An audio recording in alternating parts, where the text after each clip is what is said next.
Relato de número 1. Eu fui um padre católico e há uma confissão perturbadora que me assombra até hoje. Antes que você diga, não há risco de excomunhão por quebrar o sigilo sacramental. Eu deixei a igreja por vontade própria em 2013, então vou revelar essa confissão profana sem hesitação. Além disso, respondo primeiro a Deus, e esse pecador não era um filho dele. O maior terror da minha vida começou 12 anos atrás, quando um bilhete aparentemente comum foi entregue na casa paroquial. Hoje à noite, 19 horas. Espere no confessionário. Não saia, não olhe para mim. Em retrospecto, havia algo muito errado nisso, mas não era a primeira vez que uma alma culpada tentava esconder sua identidade antes de se confessar. Normalmente, porém, os penitentes usavam um chale ou óculos escuros. Isso era diferente. Ele deve estar consumido pela vergonha, pensei sem julgá-lo. Afinal, eu ainda acreditava inocentemente que já tinha ouvido todo tipo de crime, adultério, abusos, até assassinato, inclusive de um condenado que já havia cumprido pena e buscava arrependimento. Eu concedi absolvição aos maiores pecadores, mas não a esse homem. Às 7 em ponto, sentei e esperei no meu confessionário, uma cabine de madeira torta com uma divisória de treliça apodrecida, que mal fingia oferecer discrição ou separação entre padre e penitente durante o sacramento da penitência. Doações de outros irlandeses mantinham as luzes acesas, mas a igreja estava em decadência. Ainda assim, cortinas vermelhas protegiam as entradas da cabine. Ao ouvir o misterioso autor do bilhete caminhar pelo corredor central, esperei que ele apreciasse aquelas cortinas ocultando sua aproximação do meu olhar. Espere no seu confessionário. Não saia, não olhe para mim. Eu estava respeitando seus desejos, não os questionando tanto quanto deveria. O homem abriu sua cortina e eu mantive os olhos baixos. Vi apenas o contorno de uma figura à luz fraca da igreja, antes que ele fechasse o tecido vermelho atrás de si. A escuridão voltou.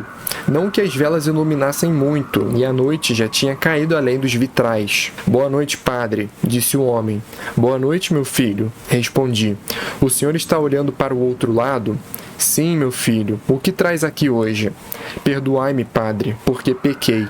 Esta é minha primeira confissão. Se eu fosse um homem cínico naquela época, teria prestado mais atenção ao deboche e à falta de sinceridade na voz dele. Se sentir capaz, confesse.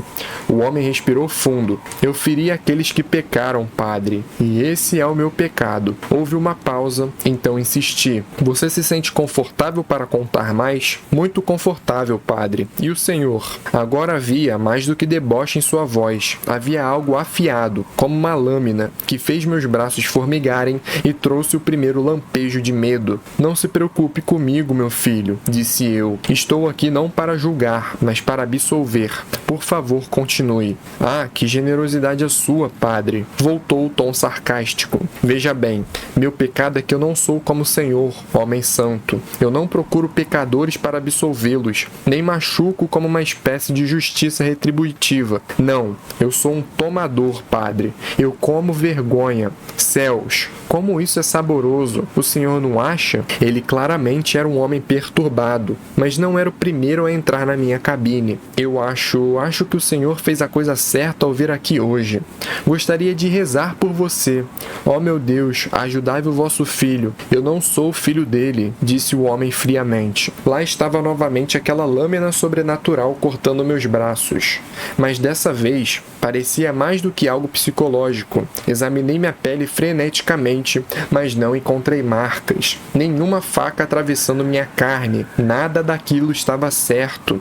Pela primeira vez na vida, não senti a presença de Deus naquela igreja. Em nome do Pai, do Filho e do Espírito Santo. Continuei por fim, com a voz frágil, lutando contra a sensação errada daquele homem do outro lado da cabine. Com a graça de Deus, rezo para que encontre penitência, absolvição e uma vida sem pecado. Amém. Mas eu não quero absolvição, padre. Estou confessando pela diversão, entende?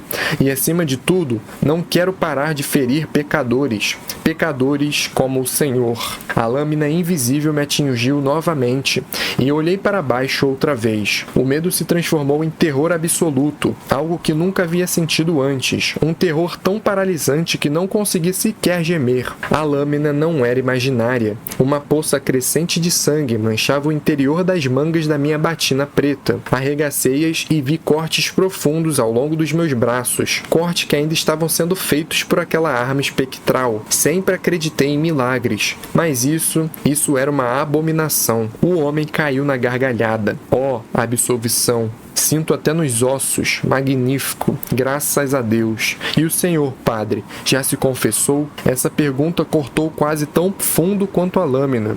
Ignorei-a, agarrando meus braços ensanguentados enquanto novos ferimentos surgiam. Caí de joelhos e considerei levantar a cabeça para olhar através da treliça.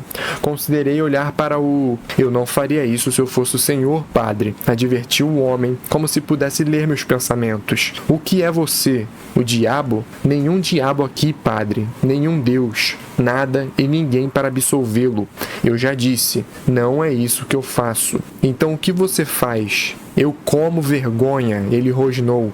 Agora confesse, ou farei as coisas ficarem muito piores para o Senhor. Levantando minhas mãos ensanguentadas para cobrir os olhos, dei a ele o que queria. Perdoai-me, ó meu Deus, porque pequei. Comecei. Eu tinha 8 anos. Riona foi meu primeiro amor, mas ela gostava de Finlay, não de mim.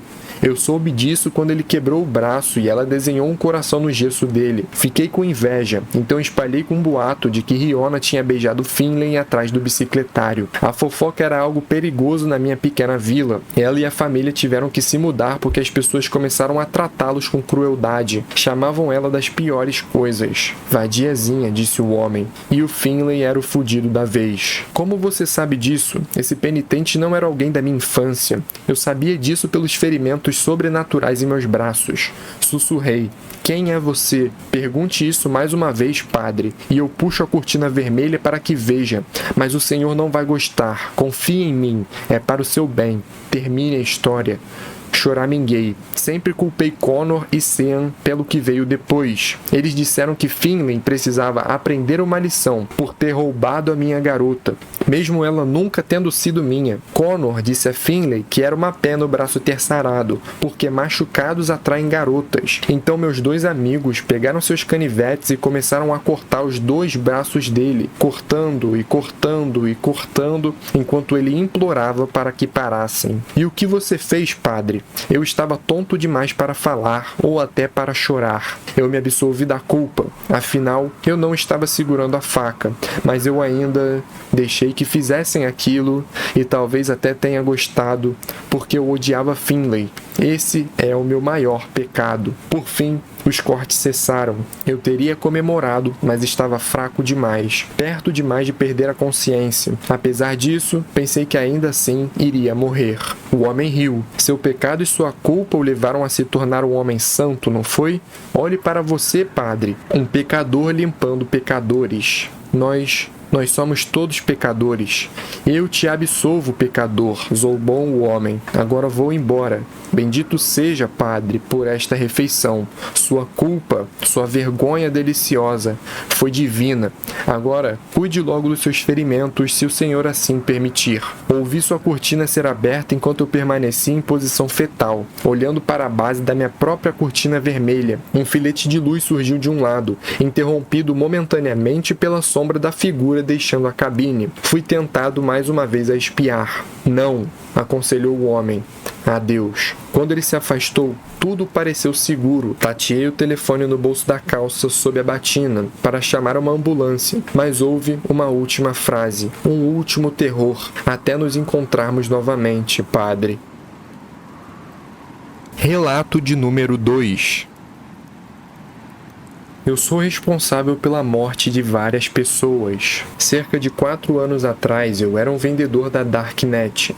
Foi algo relativamente curto. Eu fazia isso porque era preguiçoso demais para arrumar um emprego e na época não queria me prender a um trabalho das 9 às 5. Eu queria começar meu próprio negócio e usar o dinheiro das drogas como capital inicial. Eu já usava drogas havia anos e com isso conheci muitas pessoas envolvidas com o tráfico, até que acabei entrando nisso também. Só que eu tinha muita ansiedade, então eu odiava encontrar pessoas em estacionamentos e definitivamente não queria que ninguém soubesse onde eu morava. Foi então que eu li sobre a Silk Road e a prisão do Ross Umbridge. Fiquei obcecado com a ideia, obcecado em aprender OPSEC, tudo com o objetivo de, eventualmente, usar meus contatos para abrir a minha própria loja. Depois de alguns meses, eu abri. Comecei minha loja com 3 drogas, cetamina, metanfetamina e uma maconha cultivada ao ar livre, que um amigo conseguia muito barata. Tudo estava indo bem por alguns meses. Tinha alguns milhares roubados em um exit scam, mas eu já tinha cerca de 25 mil guardados.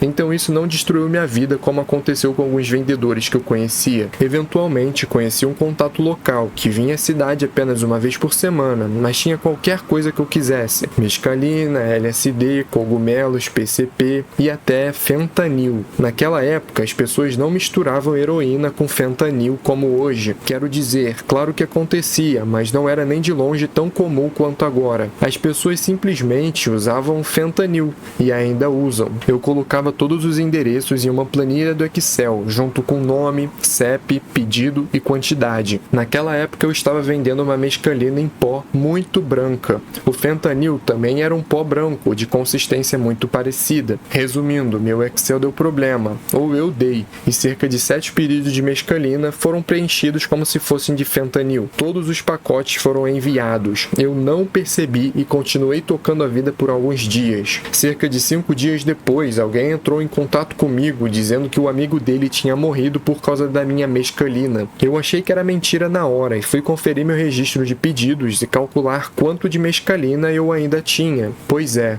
eu tinha cerca de 11 gramas a mais do que deveria ter. Até hoje não sei como isso aconteceu. Eu não era usuário, mas com certeza estava chapado de debs. Fui checar o histórico de pedidos no mercado para ver se alguém tinha finalizado a compra e alguns tinham, mas nenhum daquele dia específico. Inclusive a pessoa que me mandou a mensagem.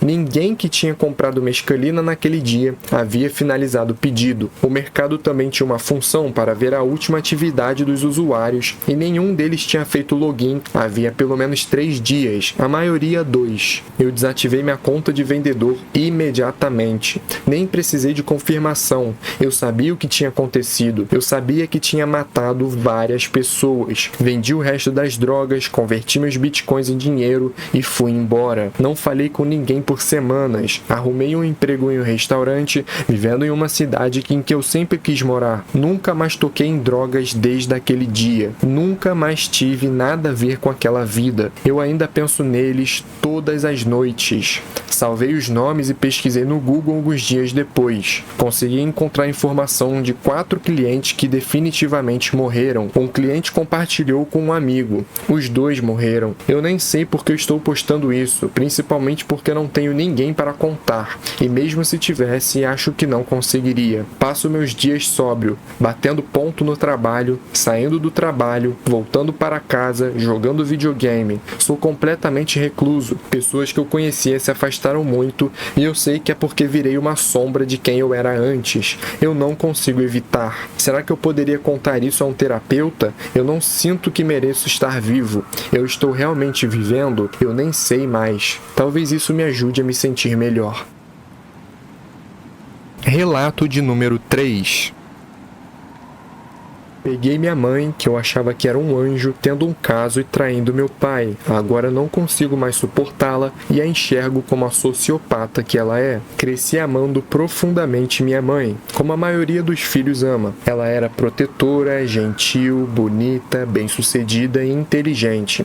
Alguém que eu queria ser quando eu era criança. Porém, eu não enxergava quem ela realmente era no fundo. Nos últimos 3 anos, passei a desprezá-la. Ela é egoísta, manipuladora, 2 caras e, no geral, uma pessoa ruim. Algo difícil de aceitar quando você adorou alguém por 25 anos. É estranho como a gente não conhece de verdade os próprios pais até virar adulto. Isso vai ser de longe e se ao menos uma pessoa ler até o final já valeu a pena. Eu só precisava tirar isso do meu peito. Meus pais estão na casa dos 50 e poucos anos. Meu pai é muito bem sucedido, dono do próprio negócio, é um cara excelente, um ótimo pai para mim e minhas irmãs e um marido muito melhor do que minha mãe merece. Eles estão juntos desde o ensino médio. No segundo ano, minha mãe literalmente puxou outra garota para fora do jipe dele e entrou, porque queria ficar com ele. Alerta vermelho. Ele é mais passivo. Minha mãe, agressiva, obviamente. Qualquer lista de tarefas domésticas que ele recebia, ele fazia. Tudo o que minha mãe queria, ela tinha. O irmão dele, e até eu, sempre zoávamos ele por ser mandado. Eles entraram em mais de 90 mil de dívidas quando eu tinha 13 anos, porque minha mãe queria uma casa grande, uma Mercedes e outras coisas que não podiam pagar na época. Fizemos viagens caras que ela planejou, comemos em restaurantes caros que não podíamos pagar, e a única coisa em que meu pai sempre bateu o pé foi que ele caçaria cervos com os amigos 3 fins de semana por ano. E mesmo assim, minha mãe reclamava por ficar de fora. Ela sempre precisou ser o centro de tudo na vida dele, sem exceção, mas não foi isso que me fez enxergar quem ela era. 4 anos atrás, eu e minha agora esposa estávamos prestes a nos casar. Minha mãe sugeriu que todos fizéssemos uma viagem de moto num fim de semana. Meu pai e eu andamos juntos com frequência, com um antigo colega de trabalho dela. Vamos chamá-lo de James. Ele disse que ele estava passando por um momento difícil com a ex-esposa e precisava espairecer. Fomos e foi um fim de semana até que bom, mas tudo parecia estranho. Estávamos eu, minha esposa, na época noiva, meus pais e James. A dinâmica e o clima eram esquisitos.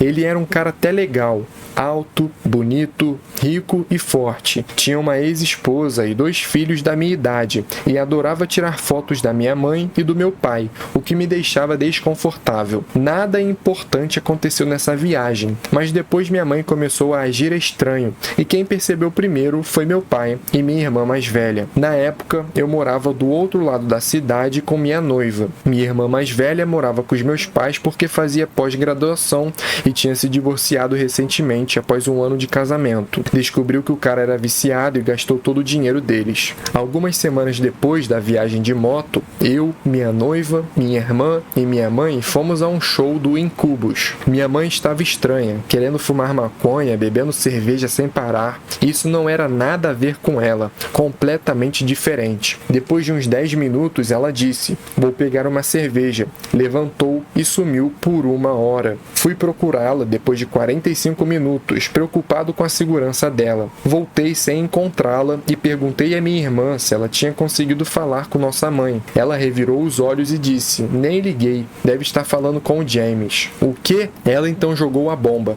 Contou que ela e meu pai suspeitavam que minha mãe estava tendo um caso com ele. Explicou os comportamentos estranhos, trocou senhas do celular e do iPad, saía para atender ligações cochichando, chegou a colocar um pote com pedras em cima do celular enquanto dormia para acordar se alguém mexesse. Meu pai conseguiu olhar o relógio dela antes da troca de senha e viu mensagens suspeitas e criptografadas com o James. Quando minha mãe finalmente voltou no show, eu já estava devastado e com raiva ao mesmo tempo. Perguntei o que demorou tanto. Ela nem trouxe a cerveja. Ela disse: "Ah, encontrei uns amigos antigos do meu antigo trabalho." Na hora senti a mentira. Quais as chances de amigos de mais de 50 anos também estarem no show do Incubus? Perguntei quem eram. Ela respondeu: "Você não conhece." Perguntei os nomes. Ela gaguejou e inventou alguns. Minha esposa e minha irmã ouviam tudo atentamente enquanto Brandon Boyd cantava "Pardon Me" ao fundo. Cansei da mentira e deixei para lá. Depois disso, minha irmã contou tudo ao meu pai, que finalmente confrontou minha mãe. Ele exigiu ver o histórico de chamadas e encontrou uma ligação de 45 minutos com James, exatamente no horário do show, além de várias outras. Ela disse que ele só estava passando por um momento difícil com a ex-alcoólatra e que ela só estava ajudando como amiga. Pulando meses de estresse, na época do meu casamento, meu pai já tinha rastreador no carro dela, pedia registro da operadora e pensava em contratar um detetive. Lembro de dançar com minha mãe no meu casamento. Ela me olhava com adoração e eu não conseguia retribuir o olhar. 1 mês depois do casamento, fui passar um fim de semana pescando e andando de caiaque com um amigo da faculdade, perto da casa de lago dos meus avós, pais da minha mãe. Meu pai ligou e disse: "Duvido Duvido que ela seja tão cara de pau, mas sua mãe disse que está na casa do lago com amigas. Se não for verdade, me avise. Não avisei minha mãe de propósito. Ao chegar, vi o carro dela e outro feminino na garagem. Alívio. Liguei para o meu pai dizendo que parecia tudo normal. Entrei pela porta dos fundos, estava destrancada e vi uma jaqueta de couro de moto pendurada. Reconheci na hora. Era do James. Meu coração disparou. Fui à garagem e a moto dele estava lá. Tirei fotos. Na cozinha, vi celulares carregando. Peguei um que não reconhecia, sem senha. Abri as fotos. A primeira, minha mãe e James se beijando. Tirei fotos da tela e saí correndo. Detalhe importante: quando eu tinha 7 anos, minha mãe já tinha deixado meu pai por um médico, que depois a descartou. Meu pai a aceitou de volta depois de muita súplica. Ela culpou o médico, disse que foi drogada ou estuprada. Anos depois, meu pai me contou que só a perdoou por nós, filhos. Saí da casa do lago, parei numa rua deserta e liguei para minha irmã mais nova. Depois liguei para minha esposa. Por fim, liguei para meu pai e soltei. O James está aqui. Tenho provas. A mãe está te traindo. Ele ficou em choque. Pediu desculpa por eu ter visto aquilo e disse que estava a caminho. 3 horas de viagem. Liguei para meu tio, irmão gêmeo do meu pai. Eles vieram juntos. Trocaram de caminhonete para não serem reconhecidos. Meu pai caminhou quase 1,6 quilômetros pelo mato à noite com binóculos. Quando os viu no pátio, abraçados e se beijando, tirou fotos e foi embora. No dia seguinte, ele esvaziou a conta bancária, mandou as fotos para ela e escreveu: "Eu sei de tudo, estou indo embora." O ano seguinte foi um inferno. Minha mãe largou o James e implorou para meu pai voltar. Ele aceitou pagar pensão se ela aceitasse um divórcio sem advogados. Depois ela chorou todos os dias por um ano. Tentou manipular todo mundo, se fez de vítima, atacou meu tio, ligava chorando para minha esposa. Foi nojento. Meu pai, por outro lado, virou um frat boy. Bubble, mulheres de 30, 40 anos, caça todo dia fim de semana, viagens de moto. Depois de 30 anos controlado, traído 2 vezes, ele precisava disso. Quando minha esposa engravidou, a alegria foi ofuscada pelas crises da minha mãe. Ela tentou usar minha filha como moeda para reconquistar meu pai. Depois de muito tempo, meu pai acabou cedendo. Hoje eles moram juntos de novo. Minha filha tem 17 meses. Minha mãe voltou a dominar tudo. Minha esposa é doce e tímida e minha mãe tenta mandá-la quando pode, até eu intervir. Hoje, quando falo com minha mãe, não há amor na minha voz. Não quero odiá-la, mas enxergo claramente quem ela é. Uma pessoa controladora, manipuladora. Amo minha mãe, mas não confio nela. Minha irmã mais velha quase não fala com ela. Minha filha a adora. Isso me deixa feliz e furioso ao mesmo tempo. Não sei como terminar isso, só queria que minha mãe não fosse uma pessoa tão horrível. Pelo menos aprendi que existem mulheres boas no mundo e eu sou grato por isso. Se você leu até aqui, obrigado. Relato de número 4. Nós somos ricos, mas ninguém sabe. Vendemos nossa empresa este ano. Estamos na casa dos 50 anos. Nosso patrimônio agora passa de 10 milhões de dólares. Nossos filhos não fazem ideia, são adolescentes. Nossos irmãos não fazem ideia. Nossos pais já faleceram. Ninguém sabe, exceto nosso banqueiro. Levamos uma vida simples, quase de renda baixa. Ainda fazemos compras no Walmart e no Target. Talvez em algum momento a gente compre uma casa grande, daquelas bem, olhem para mim, à beira de um lago ou rio, algo entre 2 e 3 milhões de dólares, afinal, por que não? Mas por enquanto estamos felizes apenas aposentados, sem ostentar nada, vivendo em silêncio, dirigindo um Honda antigo e um Toyota velho. Somos minimalistas, inclusive. Amamos nos livrar de coisas desnecessárias, reduzir, simplificar. É libertador. Foi bom simplesmente escrever isso aqui, para alguns estranhos da internet verem. Não posso e não vou contar isso a mais ninguém. Saúde. Relato de número 5. Eu fiquei parado e deixei minha esposa quase matar nosso filho, e eu fiquei feliz que ela fez isso. Ok, aviso justo, esse relato é muito longo. Peço desculpas por isso, mas isso é extremamente difícil para mim. Eu carrego isso há muitos anos. Por recomendação do meu terapeuta, eu escrevi tudo para tentar organizar meus sentimentos. Ele obviamente não me aconselhou a postar no Reddit, mas eu luto com isso há muito tempo e preciso ouvir a opinião de outras pessoas. Mesmo depois de tanto tantos anos, eu ainda não sei exatamente como me sinto sobre tudo isso, então vou me submeter ao julgamento das massas. Eu sei que fiz coisas erradas, provavelmente muitas, mas tentei fazer o melhor que consegui. Meu filho era muito problemático, muito problemático. Se você já viu o filme Precisamos Falar sobre o Kevin, isso ajuda muito a entender do que estou falando, porque eu juro por Deus que quando assisti, senti que estava vendo um documentário da minha própria vida. Parecia que o escritor tinha câmeras escondidas dentro da minha casa, de tão preciso que era. A única diferença é que no filme o garoto parece normal para o pai e só mostra sua verdadeira natureza para a mãe. Com o meu filho, não existia essa máscara, o comportamento insano dele era o mesmo com todo mundo. Desde o dia em que nasceu, meu filho veio errado. Ele foi planejado. Minha esposa e eu tentamos engravidar e ficamos radiantes quando ele nasceu. Ele foi desejado e amado. Demos carinho, atenção, tentamos dar a ele uma infância feliz. Mas desde o dia em que o trouxemos do hospital, ele era miserável. Chorou por 13 meses seguidos. Não estou exagerando.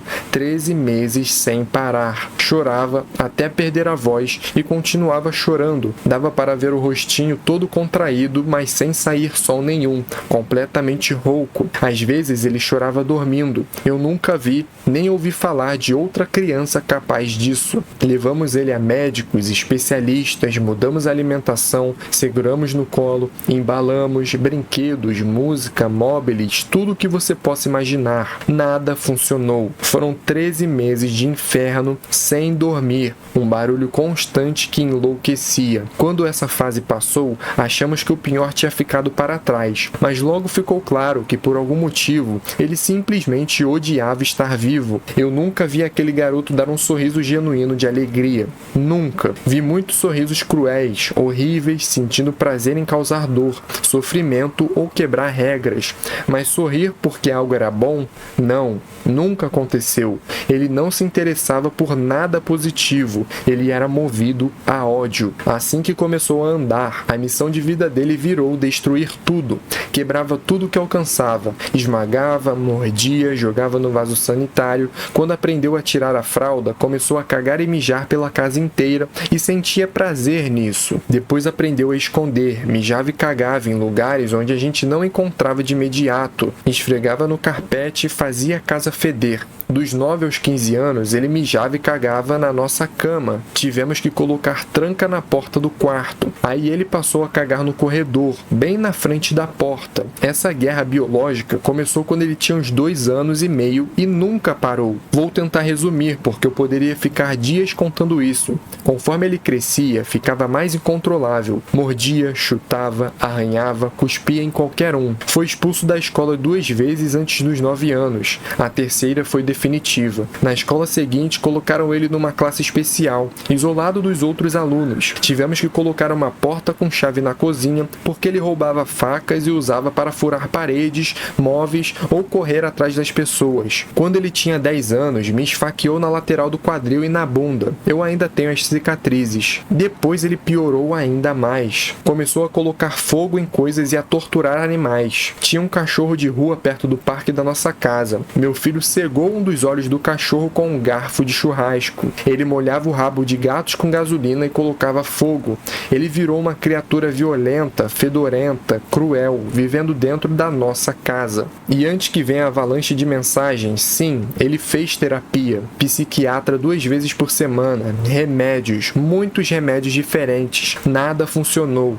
Nada. Ele era como uma nuvem tóxica de ódio. Quando meu filho tinha 16 anos, minha esposa engravidou de novo. Nossa reação foi de pânico. A gravidez não foi planejada. Pensamos em aborto, mas o acesso não era simples na época e minha esposa era totalmente contra. Decidimos que teríamos o bebê e, se fosse como ele, colocaríamos para adoção. Nasceu nossa filha. Ela era normal, feliz. Pela primeira vez, vimos como nossa vida deveria ter sido. Ela ria, mamava sem morder, dormia a noite inteira com 4 meses. Era um alívio indescritível. A partir daí, eu comecei a me afastar emocionalmente do meu filho. Até então, eu tinha tentado de tudo, mas com a chegada da minha filha, naturalmente nos voltamos para ela. Não por maldade, era simplesmente mais fácil. Ela era a luz. Meu filho piorou ainda mais. Brigas diárias, ele saía de casa por horas. Eu comecei a gostar disso, era um alívio. Colocamos trancas pesadas em toda a casa, não prendíamos ele. Nós nos trancávamos para nos proteger. No dia em questão, minha filha estava dormindo no quarto. De repente ela começou a chorar. Não era fome, não era fralda, era terror. Corremos. A porta estava trancada. Quando abrimos, meu filho estava lá. Ele tinha entrado pela janela. Ele estava em pé sobre o berço, com uma faca de bife na mão. Ele tinha cortado a barriga e o braço dela. Quando entramos, ele passava a faca no rosto dela como se estivesse provocando. Ele sorriu. Minha esposa chegou primeiro, derrubou a faca e empurrou ele com tanta força que ele bateu na parede. Eu peguei minha filha. Minha esposa avançou. Eu podia ter parado ela. Eu não parei. Ela olhou para ele por alguns segundos e deu um soco no rosto dele. Minha esposa era boxeadora, pequena, mas extremamente forte. Ela sabia bater. O nariz dele explodiu em sangue. Ela bateu de novo, e de novo, e de novo. Eu fiquei olhando. Depois levei minha filha para a cozinha. Dei banho nela. Cuidei dos cortes. Ouvi meu filho gritar, ameaçar, chorar. Depois ficou em silêncio. Minha esposa continuava batendo. Quando ela saiu do quarto, coberta de sangue, perguntei: "Ele está morto?" Ela respondeu: "Eu espero que sim." Eu concordei. Ele não morreu. Estava irreconhecível, vomitado, ensanguentado, com dedos tortos, provavelmente dentes quebrados. Decidimos não chamar ninguém. Simplesmente o abandonamos no andar de cima da casa. 3 semanas depois, ele sumiu. Nunca mais voltou. Isso aconteceu há mais de 30 anos. Minha esposa morreu em 2016. Minha filha tem 31 anos. Tenho 2 netas, faço terapia. Eu não sei onde meu filho está e não quero saber. Eu carrego culpa, mas também alívio. Eu não bati nele, mas deixei acontecer. E fiquei feliz. Se ele continuou sendo o que era, eu espero que alguém tenha parado ele. Quando eu o conheci, ele era um cachorro raivoso. Eu só espero que ele não esteja machucando ninguém.